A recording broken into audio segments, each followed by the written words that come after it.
Bismillahirrahmanirrahim. Assalamualaikum warahmatullahi wabarakatuh. Salam sejahtera untuk kita semua. Shalom, Om Swastiastu, Namo Buddhaya, salam kebajikan.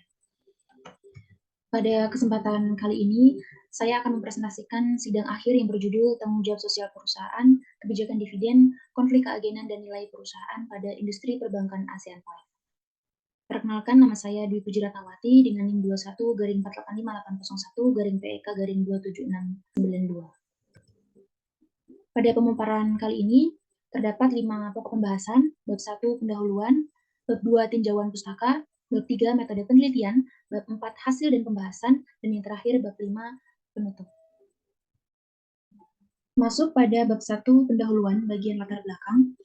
Penelitian ini dilatar belakangi oleh persaingan antar perusahaan yang semakin ketat sehingga membawa tantangan baru dalam dunia bisnis. Hal tersebut tentu menuntut para manajer perusahaan untuk terus memaksimalkan kesejahteraan para pemegang saham, yaitu dengan cara meningkatkan nilai perusahaan. Nah, nilai perusahaan di sini dikaitkan dengan harga saham, di mana hal tersebut dianggap sebagai persepsi dari investor terhadap perusahaan itu sendiri. Dengan demikian, manajer di sini perlu mempertimbangkan sejumlah faktor yang berpotensi dapat mendongkrak nilai perusahaan. Dalam penelitian ini akan dijelaskan lebih lanjut 2 faktor yang dianggap dapat meningkatkan nilai perusahaan, yaitu CSR dan kebijakan dividen. CSR di sini merupakan salah satu faktor non keuangan yang sekarang dianggap perlu untuk dipertimbangkan oleh perusahaan dalam upaya meningkatkan nilai perusahaan. Nah, hubungan antara CSR dan kebijakan dividen di sini dijelaskan oleh teori keagenan yang dipaparkan oleh Jensen dan McLean 1976. Teori keagenan di sini membahas terkait potensi konflik yang terjadi antara kedua belah pihak, yaitu manajer dan pemegang saham, di mana manajer di sini ingin memaksimalkan investasi pada kegiatan CSR, sedangkan pemegang saham di sini menginginkan distribusi dividen yang tinggi, sehingga muncullah konflik keagenan. Nah, dalam penelitian di sini juga ingin melihat efek moderasi dari konflik keagenan. Pentingnya aktivitas CSR di sebuah perusahaan memicu adanya beberapa undang-undang yang muncul. Di Indonesia sendiri diatur pada Undang-Undang Perseroan Terbatas Nomor 40 Tahun 2007. Di Malaysia memiliki poin 3.09 dan 3.10 dari Kode Tata Kelola Perusahaan. Di Thailand pada peraturan eksekutif mengenai penyampaian CSR. Di Singapura memiliki kerangka pedoman dikeluarkan oleh Bursa Efek Singapura yang mendorong perusahaan di mana dia sudah terdaftar di bursa efek tersebut untuk mempertimbangkan aspek pengungkapan CSR. Dan yang terakhir di Filipina itu juga diatur pada Republik Act nomor 9729 atau Philippine Climate Change Act of 2009. Nah, akan tetapi adanya peraturan yang mewajibkan kegiatan CSR di sini tidak selalu memberikan jaminan bahwa perusahaan di sini mengalokasikan sumber daya dengan tepat atau efektif dalam pelaksanaan program CSR. Nah, di sini terbukti bahwasanya terdapat beberapa negara yang masih pengungkapan CSR-nya itu di bawah rata-rata, dan hanya Thailand yang dia berhasil mengungkapkan kegiatan CSR-nya di atas rata-rata. Selain itu juga terkait kebijakan dividen, ternyata terdapat beberapa perusahaan yang memutuskan untuk tidak membagikan dividen, melainkan bisa membeli saham kembali atau dijadikan sebagai laba ditahan guna untuk memperbesar perusahaan atau mungkin melakukan investasi gitu. Nah, hal tersebut dipaparkan oleh Samad dan Zipoli 2017. Penelitian ini ingin mengeneralisasi penemuan dari Set dan Hartigan 2022 dalam konteks India dan studi perusahaan Eropa oleh De Villers et al. 2020 pada industri perbankan ASEAN 5. Sehingga muncul 4 pertanyaan penelitian. Yang pertama, apakah CSR berpengaruh terhadap nilai perusahaan? Yang kedua, apakah kebijakan dividen berpengaruh terhadap nilai perusahaan? Yang ketiga, apakah konflik keagenan yang berfungsi sebagai variabel moderasi memperlemah pengaruh CSR terhadap nilai perusahaan? Dan yang terakhir, apakah konflik keagenan yang berfungsi sebagai variabel moderasi memperkuat pengaruh kebijakan dividen terhadap nilai perusahaan? Dengan tujuan sebagai berikut. Selanjutnya yaitu manfaat penelitian. Di sini terdapat 2 manfaat penelitian, yaitu manfaat empiris dan manfaat praktis. Masuk pada bab 2 tinjauan pustaka pada bagian landasan teori. Penelitian ini menggunakan 2 landasan teori, yaitu teori sinyal dan teori agensi. Teori sinyal atau signaling teori di sini dijelaskan oleh Godfrey 2010. Beliau menyatakan bahwa manajer akan memberikan sinyal kepada investor melalui annual report-nya atau laporan keuangannya dengan tujuan untuk meyakinkan para investor terkait kemampuan perusahaan dalam memberikan keuntungan di masa mendatang. Nah, jika para investor di sini percaya akan sinyal positif yang diberikan, maka mereka pasti akan berbondong-bondong untuk invest atau melakukan investasi ke perusahaan tersebut. Nah, di sini terdapat 2 cara, yaitu melalui pengungkapan CSR, dan pembayaran dividen yang tertuang dalam laporan keuangan perusahaan sendiri. Nah, jika aktivitas yang dilakukan oleh perusahaan itu baik bagi lingkungan sekitar, maka harapannya dengan adanya CSR dapat meningkatkan nilai perusahaannya. Nah, selain itu, sinyal positif yang diberikan dari pembayaran dividen dapat menarik para investor untuk melakukan investasi ke perusahaan dan dengan demikian nilai perusahaan juga dapat meningkat gitu. Nah, penelitian yang dilakukan oleh Howe et al. 2016 dan Hartiran et al. 2020 juga memaparkan terkait teori sinyal, yaitu sebagai landasan teori untuk menjelaskan pengungkapan CSR dan pembayaran dividen terhadap nilai perusahaan. Selanjutnya yaitu teori agensi.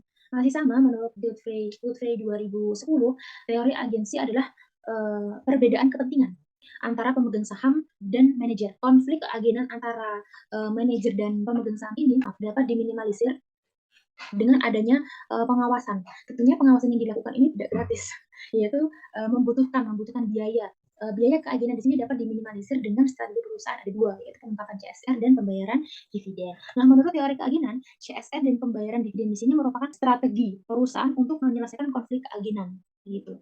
Nah, CSR dan pembayaran di sini dan pembayaran dividen di sini dianggap memiliki kemampuan untuk mengurangi asimetri informasi guna mengurangi biaya keagenan yang akhirnya dapat meningkatkan nilai perusahaan. Masuk pada penelitian terdahulu. Penelitian ini mengacu pada penelitian yang dilakukan oleh Seth M. Hartiran 2022, temuan di India, dan De Villers et al. 2020, temuan pada Eropa. Kedua penelitian ini konsisten dengan pandangan bahwa CSR dan kebijakan dividen sebagai sinyal strategis untuk meyakinkan para investor terkait keberlanjutan kinerja bisnis di masa depan. Selanjutnya, perumusan hipotesis. Untuk hipotesis yang pertama, teori keagenan di sini mengakui pentingnya reputasi dalam hubungan antara perusahaan dan pemegang saham. Pengembangan reputasi positif melalui kegiatan CSR yang transparan tentunya dan konsisten itu dianggap dapat meningkatkan kepercayaan pemegang saham terhadap perusahaan. Artinya CSR yang baik dalam segi penerapan, pengelolaan biaya dan lain sebagainya ini dianggap dapat mempengaruhi persepsi pasar sehingga nilai perusahaan akan mengalami peningkatan. Hal tersebut sejalan dengan Rusiana et al. 2013 yang menyatakan bahwa perusahaan yang melakukan CSR mengalami peningkatan nilai sebagai akibat dari apresiasi positif pasar terhadap bisnisnya. Dan diperkuat menurut Branco dan Rodriguez 2008 yang menyatakan bahwa pemangku kepentingan membutuhkan manajemen untuk menjamin kelestarian lingkungan. Dengan demikian, CSR berpengaruh positif terhadap nilai perusahaan diajukan pada hipotesis yang pertama. Masuk pada hipotesis yang kedua, kecenderungan manajer pada kegiatan CSR di sini menyebabkan pembayaran dividen kepada pemegang saham ikut turun yang mengakibatkan nilai perusahaan mengalami penurunan juga. Nah, di sini didukung oleh penelitian yang dilakukan oleh D'Angelo dan D'Angelo 2006 yang menyatakan bahwa kebijakan dividen yang rendah di sini cenderung memiliki risiko finansial yang lebih tinggi dan dianggap kurang stabil oleh para investor. Hal tersebut dapat mengakibatkan penilaian yang lebih rendah terhadap perusahaan dan didukung juga oleh Miller dan Modigliani 1961 yang menyatakan bahwa kebijakan dividen yang rendah di sini dapat berdampak negatif pada nilai perusahaan sehingga hipotesis 2 diajukan. Masuk pada hipotesis yang ketiga.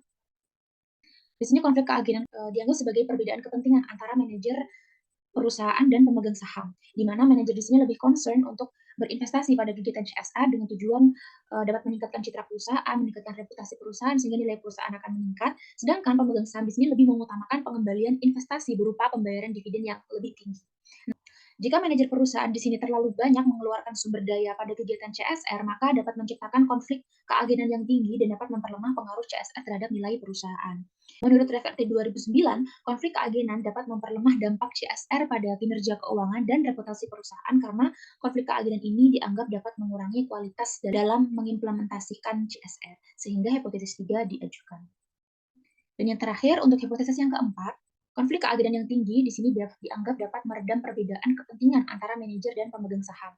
Karena konflik keagenan yang tinggi mengindikasikan kemungkinan si manajer di sini mengambil kebijakan dividen yang lebih tinggi dari yang seharusnya atau sebelumnya dia lakukan. Nah, artinya di sini manajer mungkin lebih cenderung untuk membayar dividen dengan tujuan supaya mengurangi tekanan dari pemegang saham, mengurangi konflik yang ada gitu kan. Dengan demikian nilai perusahaan akan meningkat. Dan diperkuat oleh Porta et al. 1998 yang menyatakan bahwa beberapa negara dengan konflik keagenan yang tinggi itu justru membayar dividen yang lebih tinggi juga. Sehingga hipotesis 4 dalam penelitian ini diajukan. Masuk pada kerangka pemikiran. Yang pertama, CSR berpengaruh positif terhadap nilai perusahaan. Yang kedua, kebijakan dividen berpengaruh negatif terhadap nilai perusahaan. Yang ketiga, konflik keagenan memperlemah pengaruh CSR terhadap nilai perusahaan. Dan yang terakhir, konflik keagenan memperkuat pengaruh kebijakan dividen terhadap nilai perusahaan. Data dan sampel. Penelitian di sini menggunakan jenis penelitian kuantitatif, sektornya pada industri perbankan ASEAN 5, pendekatan menggunakan analisis regresi linear data panel. Untuk periode penelitian 2016 sampai 2021, teknik pengumpulan datanya purposive sampling dengan kriteria sampel sebagai berikut. Yang pertama, perusahaan perbankan ASEAN 5 yang terdapat di bursa efek masing-masing negara, di 5 negara, Indonesia, Malaysia, Filipina, Singapura, Thailand. Yang kedua, 10 perusahaan perbankan ASEAN 5 yang memiliki aset terbesar. Dan yang terakhir, bank yang memiliki data lengkap terkait variabel yang dibutuhkan dalam penelitian ini. Lanjut pada variabel dan definisi operasional. Penelitian di sini menggunakan satu variabel terikat, nilai perusahaan dengan pengukuran sebagai berikut, dua variabel bebas, CSR dan kebijakan dividen dengan pengukuran sebagai berikut, satu variabel moderasi yaitu konflik keagenan dengan pengukuran sebagai berikut, dan tiga variabel kontrol dengan pengukuran sebagai berikut. Next, model empiris sebagai berikut. Lanjut pada teknik analisis data. Yang pertama, statistik deskriptif. Selanjutnya, pemilihan model regresi data panel dan metode estimasi. Lanjut pada uji asumsi klasik. Selanjutnya yaitu melakukan uji hipotesis. Masuk pada bab 4, hasil dan pembahasan. Berikut kriteria sampel yang mendapatkan jumlah sampel penelitian sebanyak 35 perusahaan. Berikut hasil dari statistik deskriptif. Bisa kita lihat untuk jumlah observasinya sebanyak 210 dengan mean, median, maksimum, minimum standar deviasi sebagai berikut. Di sini terdapat 3 model. Yang pertama, common effect model. Yang kedua, fixed effect model. Yang ketiga, random effect model. Nah, dari ketiga model tersebut akan kita uji menggunakan uji Chow, uji Hausman, dan uji LM untuk mengetahui model mana yang akan menjadi model terbaik dan kita jadikan model. Dan pada uji ini terbukti model FEM atau fixed effect model terpilih menjadi model terbaik. Selanjutnya, uji asumsi klasik. Pada uji asumsi klasik di sini yang pertama yaitu uji multikolinialitas. Pada tabel 4.7 menunjukkan bahwa korelasi antara variabel bebas kurang dari 0,90, maka gejala multikolinialitas tidak terdeteksi. Uji heteroskedastisitas. Nilai observasi R-square memperoleh nilai probabilitas C-square sebesar 0,07 lebih dari nilai signifikansi 0,05, artinya tidak terjadi heteroskedastisitas pada model penelitian. Masuk pada uji hipotesis 1. Di sini kita fokus pada pengujian pengaruh CSR terhadap nilai perusahaan dan kebijakan dividen terhadap nilai perusahaan. Pada nilai probabilitas CSR, kita bisa melihat hasilnya 0,01 kurang dari nilai signifikansi 0,5, artinya berpengaruh, akan tetapi tes statistik menunjukkan arah yang negatif, sehingga untuk hipotesis satunya tidak terdukung. Selanjutnya untuk kebijakan dividen, kita bisa melihat nilai probabilitasnya 0,15, dia lebih besar dari nilai signifikansi, artinya untuk hipotesis 2 juga tidak terdukung, tidak berpengaruh. Lanjut pada uji hipotesis 2, kita fokus pada variabel interaksi di sini, di mana CSR dan konflik keagenan menghasilkan nilai probabilitasnya lebih tinggi daripada nilai signifikansi. Begitu pula variabel interaksi antara DPR dan konflik keagenan juga menghasilkan nilai probabilitas lebih dari nilai signifikansi, artinya kedua hipotesis ini tidak terdukung. Selanjutnya pembahasan. Pembahasan yang pertama, berdasarkan hipotesis satu yang diajukan dalam penelitian ini, CSR berpengaruh positif terhadap nilai perusahaan. Akan tetapi, hasil uji menunjukkan bahwa CSR berpengaruh negatif terhadap nilai perusahaan. Pendapat yang pertama, investor di ASEAN 5 di sini tidak mempertimbangkan faktor non-financial atau CSR sebagai hal utama dalam memilih sebuah saham. Dan perusahaan dengan CSR yang tinggi itu dianggap dapat memberikan dampak pada kinerja akuntansi, sehingga mendiscourage investor untuk membeli saham atau membuat si investor di sini tidak berani untuk membeli saham. Hal ini didukung oleh temuan yang dilakukan oleh Truffle et al. 2016 yang menyatakan bahwa kegiatan CSR ini bertujuan untuk meningkatkan reputasi pada awalnya, tetapi tidak diimbangi dengan kemampuan dalam mengelola biaya CSR, sehingga biaya CSR yang seharusnya untuk kegiatan CSR tidak tepat sasaran dan berdampak negatif terhadap nilai perusahaan. Diperkuat lagi oleh temuan Glass-Lewis 1997 dan Haley 1991 yang menyatakan bahwa investor juga melihat CSR ini sebagai pengeluaran atau beban yang tidak berkaitan dengan operasi perusahaan yang menyebabkan penurunan pada laba perusahaan. Didukung oleh Neoclassical Economic Theory yang dipaparkan oleh Jensen dan Maclean 1976, yang memandang CSR di sini sebagai donasi dari shareholder kepada stakeholder yang bisa berakibat menurunkan laba perusahaan. Dengan demikian dapat disimpulkan CSR berpengaruh negatif terhadap nilai perusahaan. Untuk hipotesis satunya tidak terdukung. Lanjut pada pembahasan yang kedua, sejalan dengan temuan yang dilakukan oleh Mabrur 2015 dan Susanti 2010 yang menyatakan bahwa para investor di sini tidak terlalu mempertimbangkan pembayaran dividen, dan pembayaran dividen di sini dianggap hanyalah sebagai rincian dan tidak mempengaruhi kekayaan investor.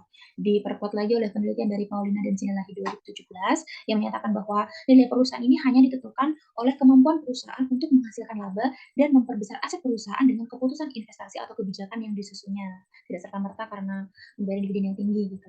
Nah, selain itu juga didukung oleh data dari penelitian ini yang menunjukkan bahwa dari 210 sampel yang diamati selama 6 tahun terdapat beberapa perusahaan yang tidak membagikan dividen selama 6 tahun berturut-turut. Hal tersebut menunjukkan bahwa besarnya dividen yang didistribusikan oleh perusahaan kepada para pemegang saham itu tidak berpengaruh terhadap nilai perusahaan. Diperkuat oleh dividen irrelevant theory yang dikemukakan oleh Modigliani Miller atau MM yang menyatakan bahwa kebijakan dividen tidak berpengaruh terhadap harga saham perusahaan maupun biaya modalnya.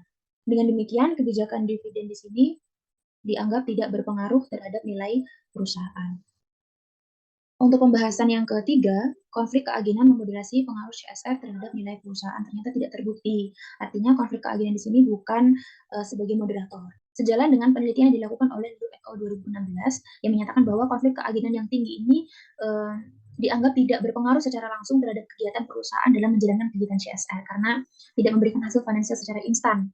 Akan tetapi konflik keagenan di sini lebih berpengaruh pada keputusan yang berkaitan langsung dengan strategi keuangan dan kinerja finansial perusahaan seperti keputusan tentang besarnya dividen dibayarkan kepada pemegang saham, keputusan tentang alokasi dana perusahaan untuk investasi, dan keputusan tentang struktur modal perusahaan. Nah, selain itu juga, kegiatan CSR di sini dapat menjadi titik konsensus antara manajer dan pemegang saham. Nah, jika manajer dan pemegang saham di sini setuju terkait pentingnya CSR, dibuktikan dengan tata kelola yang baik, maka konflik keagenan yang tinggi di sini dianggap tidak dapat memoderasi pengaruh CSR terhadap nilai perusahaan.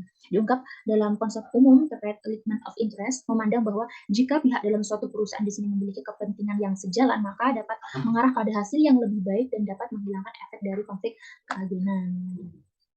Dan yang terakhir, pembahasan terkait konflik keagenan memoderasi pengaruh kebijakan dividen terhadap nilai perusahaan ternyata tidak dapat memoderasi. Sejalan dengan penelitian yang dilakukan oleh Hakim et al. 2018 yang menyatakan bahwa konflik keagenan ini tidak mampu memoderasi pengaruh kebijakan dividen terhadap nilai perusahaan karena tidak semua manajer hanya memprioritaskan kepentingan pribadinya saja, tetapi juga mempertimbangkan kepentingan para pemegang saham. Jadi balance.